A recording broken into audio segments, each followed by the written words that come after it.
lên này nếu mà cùng một căn channel bao nhiêu một đón tiết ngày ní cứ chỉ ngày kia rồi riêng rồi ngày kia nhôm nâng po series mấy muối để nhôm tăng chất nâng thưa riêng rồi tích nâng bậc họ mùi video để như vậy tại tôi chỉ mùi nâng tip hay nâng trick chỉ mùi nâng cả thọรูป เปิด camera ถอด video taking care of gears everything maybe on my other hobby as well okay ចឹងនេះគឺជា series ថ្មីរបស់ខ្ញុំដែលខ្ញុំធ្វើដើម្បីបង្កើន commitment របស់ខ្ញុំដែលជាមួយអ្នកគាត់ subscriber របស់ខ្ញុំ 900 នាក់ជាងហ្នឹងថាខ្ញុំនឹងសន្យានឹងធ្វើវីដេអូរាល់ថ្ងៃគៀបោះមួយវីដេអូហើយថ្ងៃនេះកុំឲ្យចាំយូរមាន tip មួយដែលខ្ញុំនឹងលើកយកមកនិយាយគឺ tip ទី1គឺតាក់ទងជាមួយនឹង lens filter គ្នាយើងទាំងអស់គ្នាដឹងហើយពេលណាដែលយើងទៅទិញកាមេរ៉ាថ្មីឬក៏ទៅទិញ lens ថ្មីសម្រាប់អ្នកដែលគ្នាយើងដំបូងពេលគាត់ទៅទិញកាមេរ៉ាថ្មីយើងដឹងហើយចែឬក៏ហៀក៏លោកកាមេរ៉ាហ្នឹងគាត់នឹងថែមfreebie ជាទូទៅគឺអាចមានជាregular memory card SD card អញ្ចឹងទៅតម្លៃគួរសមធម្មតាស៊ីសងលើមាន promotion ឬអត់បើអត់មាន promotion យើងសុំគាត់ថែមហើយគាត់ថែមឲ្យតែ memory card ធម្មតាទេទី2គឺ filter ជាទូទៅគឺ UV filter ហើយ UV filter ហ្នឹងខ្ញុំជឿជាក់ថាមិនមែន high quality ទេគឺជាទូទៅគឺ cheap and low quality ធម្មតារបស់ free កម្របានរបស់ល្អប្រើណាស់អានេះគឺជា tip ដែលខ្ញុំចង់និយាយតាក់ទងជាមួយនឹងអីដែលគ្នាយើងជា beginner photographer មិនគួរធ្វើគឺដាក់ cheap UV filter នៅលើ lens របស់ពួកយើងទាំងអស់គ្នាលើកាមេរ៉ារបស់ពួកយើងដែលយើងទិញព្រោះហេតុអីសម្រាប់គ្នាយើងដែលគាត់អត់តន់ដឹងគាត់ឆ្ងល់ថាហេតុអីបានរួមទៅខ្ញុំផងដែរពេលខ្ញុំទិញកាមេរ៉ាដំបូងហេតុអីបានដាក់ filter ខ្ញុំគិតថាដើម្បីការពារ lens កុំឲ្យដីចូលកុំឲ្យកតិចអីមកប៉ះឬក៏ទឹកសាមចំ front element របស់ lens ហ្នឹងប៉ុន្តែរូបថតមកអត់ច្បាស់សោះបញ្ហាស្រួលទេគឺមកពី filter ហ្នឹង UV filter ហ្នឹងវាមិនមែន UV filter ដែលមាន quality ល្អបានន័យថាតម្លៃវា cheap តម្លៃវាថោកទូថ្លៃខ្លាំងគឺកញ្ចក់វាអត់មានគុណភាពល្អយើងយកមកដាក់នៅលើ lens របស់យើងដែលមានគុណភាពល្អធ្វើឲ្យ lens របស់យើងធ្វើឲ្យរូបភាពរបស់យើងហ្នឹងវា soft ហើយពេលណាដែលយើងថតជាមួយ direct sunlight នៅពីក្រោយ backlight អីចឹងបើមាន flare សិតចូលមកវាអាចធ្វើឲ្យវាមានលក្ខណៈជា smudge បានន័យថា flare ហ្នឹងវាអត់បានស្អាតដូចតែ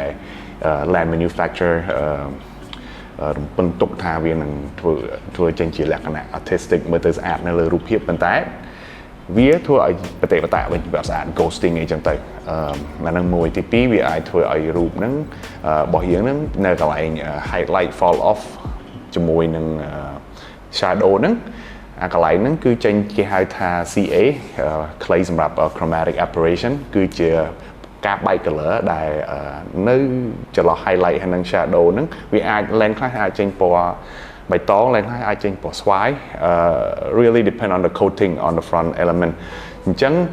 lens របស់យើងធ្វើមក control chromatic aberration ល្អដាក់ filter ដែលតម្លៃថោកឬក៏គុណភាពអន់ហ្នឹងទៅវាធ្វើឲ្យបែកអញ្ចឹងយើងឆ្ងល់ថាចំណាយលុយអស់ច្រើនហេតុអីក៏ lens របស់ខ្ញុំរូបភាពរបស់ខ្ញុំថតអត់ស្អាតអញ្ចឹងអាហ្នឹងវាអាចជាកត្តាមួយហើយខ្ញុំជឿថានេះគឺជា tip មួយដែល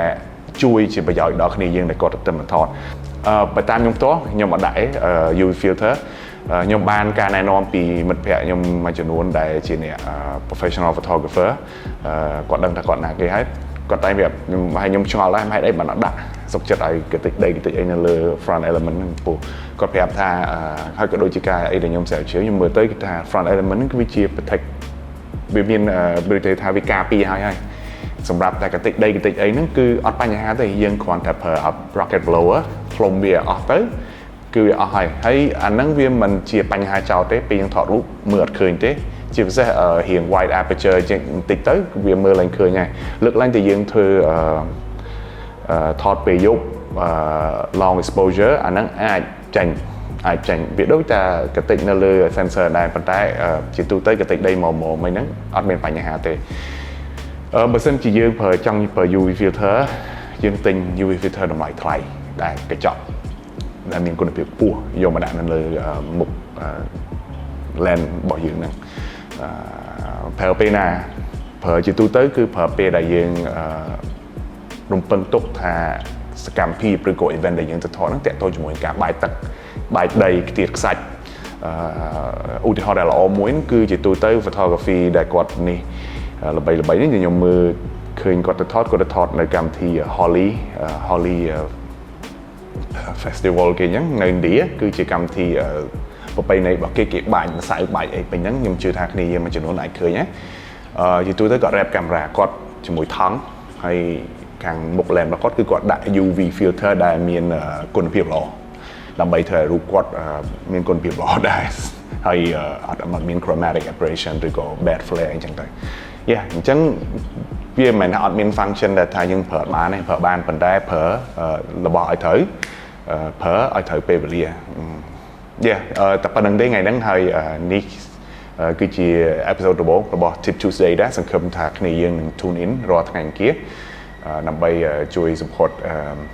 channel របស់ខ្ញុំហើយក៏ដូចខ្ញុំផ្ទាល់អរគុណសម្រាប់900អ្នកជាង subscriber ណាសង្ឃឹមតែ hit 1000អ្នក soon បាទសុខសប្បាយដល់អ្នកគ្នា 3, 2, 1